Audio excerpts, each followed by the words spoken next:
Je suis désolé. Mais je ne veux pas être empereur. Ce n'est pas mon affaire. Je ne veux ni conquérir ni diriger personne. Je voudrais aider tout le monde dans la mesure du possible. Juifs, chrétiens, païens, blancs et noirs. Nous voudrions tous nous aider si nous le pouvions. Les êtres humains sont ainsi faits. Nous voulons donner le bonheur à notre prochain, pas lui donner le malheur. Nous ne voulons pas haïr ni humilier personne. Dans ce monde, chacun de nous a sa place et notre terre est bien assez riche. Elle peut nourrir tous les êtres humains. Nous pouvons tous avoir une vie belle et libre. Mais nous l'avons oublié. L'envie a empoisonné l'esprit des hommes, a barricadé le monde avec la haine, nous a fait sombrer dans la misère et les effusions de sang. Nous avons développé la vitesse pour nous enfermer en nous-mêmes. Les machines qui nous apportent l'abondance nous laissent dans l'insatisfaction. Notre savoir nous a fait devenir cyniques. Nous sommes inhumains à force d'intelligence. Nous ne ressentons pas assez et nous pensons beaucoup trop. Nous sommes trop mécanisés et nous manquons d'humanité. Nous sommes trop cultivés et nous manquons de tendresse et de gentillesse. Sans ces qualités humaines, la vie n'est plus que violence et tout est perdu. Les avions, la radio nous ont rapprochés les uns des autres. Ces inventions ne trouveront leur vrai sens que dans la bonté de l'être humain, que dans la fraternité, l'amitié et l'unité de tous les hommes.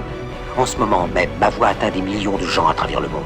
Des millions d'hommes, de femmes et d'enfants désespérés, victimes d'un système qui torture les faibles et emprisonne les innocents. Je dis à tous ceux qui m'entendent, ne désespérez pas.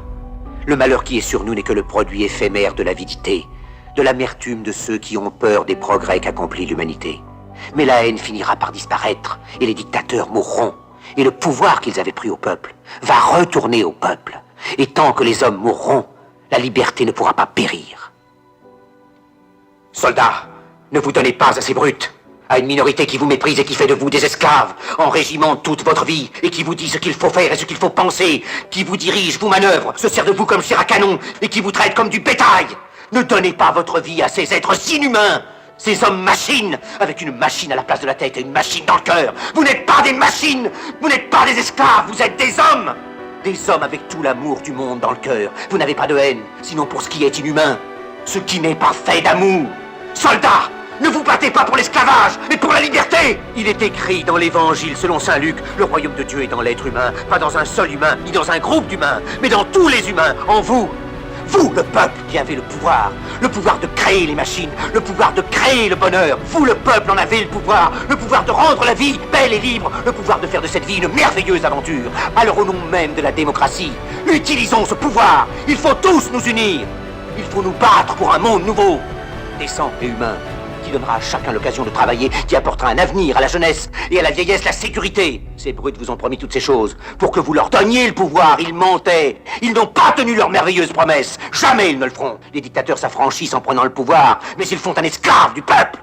Alors il faut nous battre pour accomplir toutes leurs promesses. Il faut nous battre pour libérer le monde, pour renverser les frontières et les barrières raciales, pour en finir avec l'avidité, avec la haine et l'intolérance. Il faut nous battre pour construire un monde de raison, un monde où la science et le progrès mèneront tous les hommes vers le bonheur. Soldats, au nom de la démocratie, unissons-nous tous!